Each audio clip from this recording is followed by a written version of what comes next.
Baru saja usai dilaksanakan rilis akhir tahun 2025 oleh Kepolisian Negara Republik Indonesia dalam rangka menyampaikan berbagai capaian dan juga keberhasilan oleh Polri dalam upaya melaksanakan pelayanan kepada masyarakat. Dan pemirsa, acara ini langsung dihadiri oleh Kapolri Jenderal Polisi Listio Sigit Prabowo bersama dengan sejumlah pejabat Mabes Polri.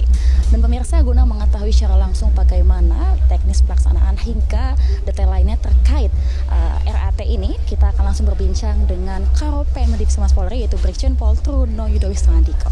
Baik, selamat sore Bapak. Selamat sore Mbak.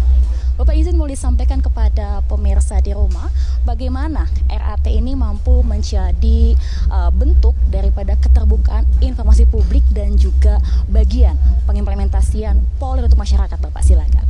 Iya, temanya sudah menjadi bagian penting adalah Polri untuk masyarakat. Ini kan suatu langkah reflektif yang bersifat mengoptimalkan apa hasil capaian yang tahun ini sepanjang tahun 2025 untuk menuju capaian yang lebih dioptimalkan untuk tahun berikutnya. Tentu langkah-langkah secara reflektif tadi ini sebagai bagian penting yang betul-betul terintegrasi. Pak Kapolri menyampaikan ada tantangan-tantangan secara global. Tantangan-tantangan global diantaranya terkait dengan masihnya adanya iklim yang betul-betul anomali, ya.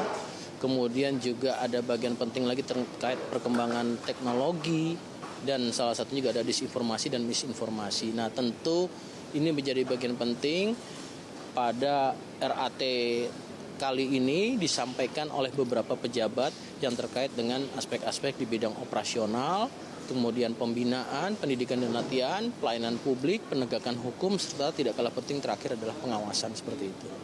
Apa saja yang menjadi fokus pembahasan tadi, Pak, dalam RAT tersebut? Ya, semua tantangan global ya semua juga dihadapi oleh negara-negara lain ya, termasuk di Indonesia. Namun tentu ini akan berkorelasi pada aspek keamanan dan ketertiban masyarakat. Maka pola-pola pada aspek preemptif, preventif, dan penegakan hukum sebagai langkah terakhir ya, ini menjadi bagian penting terintegral. Langkah proses preemptif adalah bagian bagaimana meningkatkan suatu kesadaran dan partisipasi masyarakat. Bagaimana menjaga lingkungan, menjaga wilayah, termasuk bagaimana mengantisipasi dan bahkan memitigasi setiap kejadian atau peristiwa. Kemudian preventif juga langkah-langkah kehadiran Polri. Tadi juga dikritisi pada langkah-langkah kehadiran Polri tidak hanya sebagai kehadiran secara kuantitatif, tapi juga bagaimana bisa dirasakan oleh masyarakat secara kualitas. Ya, artinya Polri ini kan tadi disampaikan juga oleh Prof. Kiki pada dialog RAT kali ini. Bagaimana Polri menjaga peradaban, pejuang kemanusiaan, menjaga kehidupan. Maka menjadi bagian penting ketika melihat suatu persoalan sebelum atau setelah jadinya penegakan hukum, adanya suatu peristiwa kriminal, pidana, kita melihat ke hulu kembali. Ya. Bagaimana sebagai suatu masalah sosialnya. Sehingga tadi dalam rangka menjaga kehidupan, ya, kemudian menjaga peradaban dan pejuang kemanusiaan, Polri melihat dari aspek preemptif dan preventif. Namun langkah terakhir adalah penegakan hukum, itu pun tujuannya adalah untuk memberikan rasa perlindungan, pengayoman dan pelayanan, serta terakhir juga mencapai tujuan hal kamtipmas seperti itu. Terakhir Bapak, tadi kan juga disampaikan beberapa apresiasi ya Pak ya dari pihak eksternal. Bagaimana Pak tindak lanjut usai RAT ini Pak? Silakan. Terkait dengan apresiasi ini kan bagian penting legitimasi tadi ya. Namun Pak Kapolri menyampaikan jangan terlampau puas diri. Tetap memberikan kontribusi pelayanan yang terbaik, perlindungan yang terbaik, penegakan hukum yang terbaik dengan tujuan memelihara kamtipmas, tujuan-tujuan yang secara hakikat ini semuanya diatur dalam undang-undang yaitu nomor 2 tahun 2002 tentang Polri. Maka yakin Polri juga tidak berbuat atau bisa melaksanakan ini sendiri ya.